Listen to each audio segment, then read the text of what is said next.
Here we are at the end.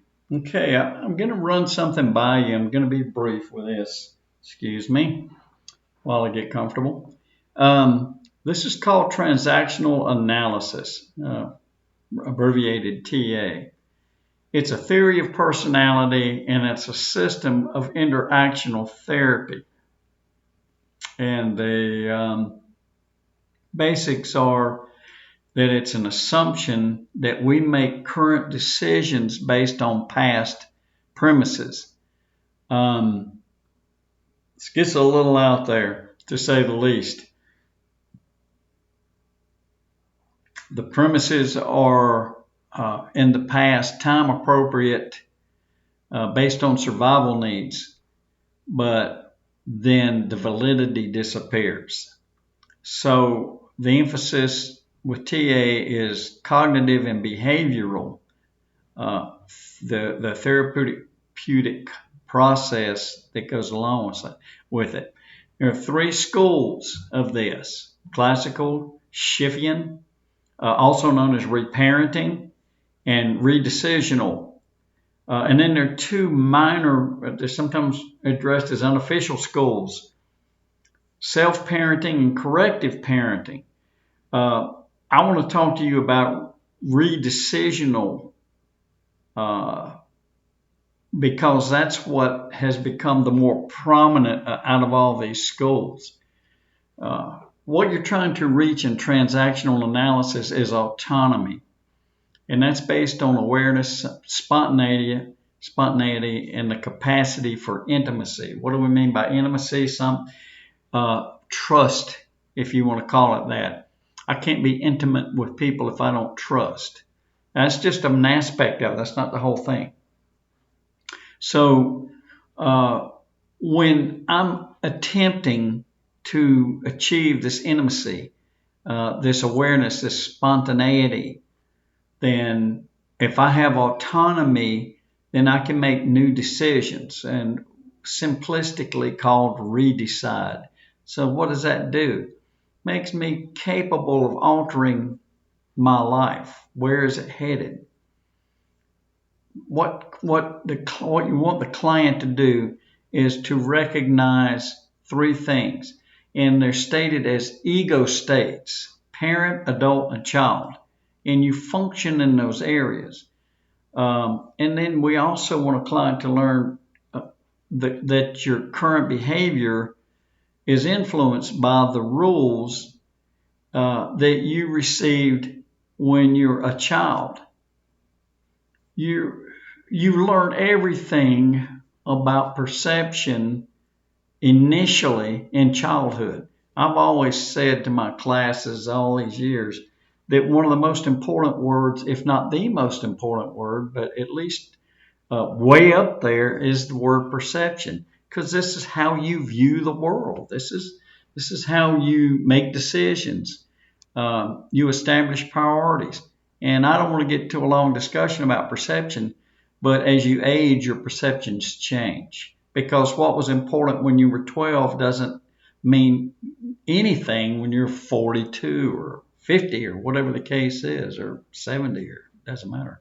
So I learned a life script. I learned a way to manage myself, to react to affect and be affected by life, to you name it. All of these things are given to you in the beginning, and then you alter them as you grow older and as things develop importance in your life or lose importance in your life. You establish your goals. As a client, we ask you to establish goals and direction and describe how you will be different. How is that done? It's done through a contract.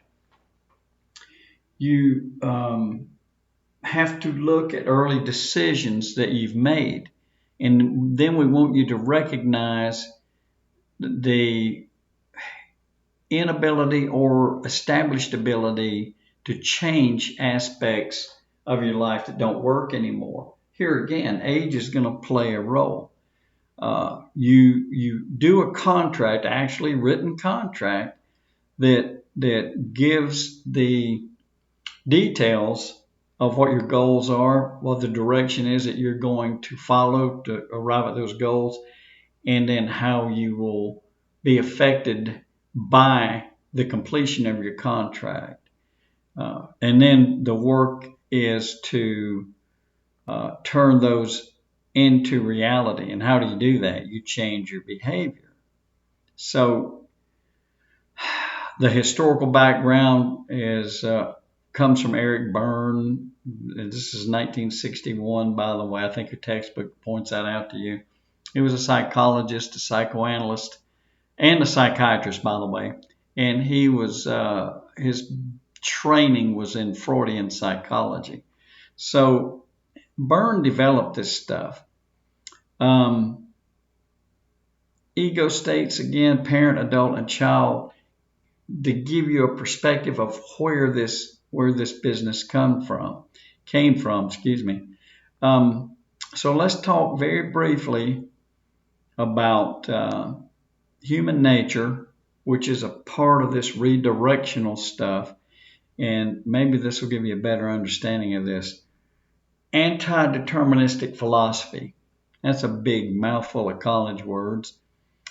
You place your faith in your capacity to rise above habit patterns and select new goals and behavior. It takes a lot of internal fortitude if you want to put it in those terms. It doesn't mean that you're free from the influences of social forces. You are going to be affected by those, and you're going to be influenced by expectations and demands of significant others. Y'all know that. Clients know this. It's not like brand new information to them.